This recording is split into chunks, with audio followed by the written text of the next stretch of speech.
Nagsumite ang ICC registry ng mga dokumento sa Pretrial Chamber 1 na naglalaman ng resulta ng kanilang konsultasyon sa mga kinatawan ng mga umunoy biktima ng extrajudicial killings. Bahagi yan ng pagproseso sa kasong kinakaharap ni dating Pangulong Rodrigo Duterte sa International Criminal Court. Live mula sa The Hague, Netherlands, may unang balita ang kasama nating si Maris Umali. Maris?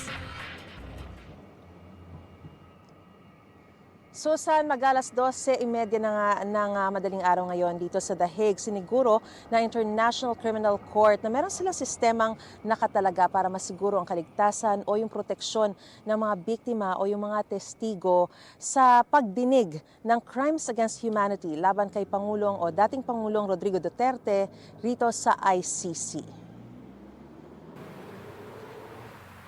Sa isinumiting 16 na pahinang dokumento ng ICC Registry sa Pretrial Chamber 1, sinabi nilang nagkaroon na sila ng 3 konsultasyon sa mga kinatawan ng mga umano'y biktima ng extrajudicial killings noong panahon ng drug war ni dating Pangulong Rodrigo Duterte. Mahigit 200 kinatawan ang kasama sa mga konsultasyon na humarap para sa mahigit 2,000 biktima at mahigit 1,500 na pamilya ng EJK noong taong 2021, 2022 at 2023.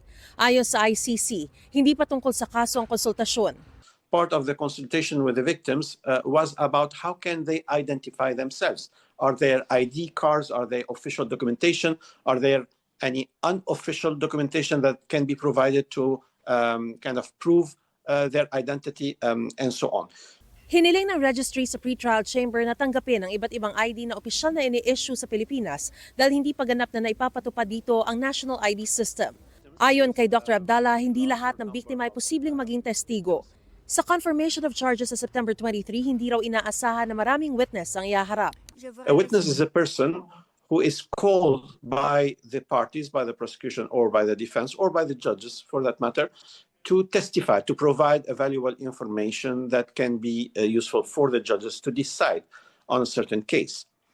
A witness may or not be a victim. An expert is a witness. An insider is a witness. There are different types of witnesses, but not necessarily a victim. Isa sa mga naghahanda para mag-apply para sa partisipasyon sa kaso, si Mira. Di niya tunay na pangalan na nasa The Hague ngayon. 2 raw sa kanyang mga kapatid ay napagkamalang sangkot sa droga at pinagbintangan ng laban. Kaya pinaslang sa umano'y police operations noong May 2017 sa kasagsagan ng war on drugs ng Duterte administration. Para ipakita na talagang may mga biktima, nandito kami. Marami talaga at marami rin din talagang takot. Kahit alam nila na biktima sila, talagang natatakot sila.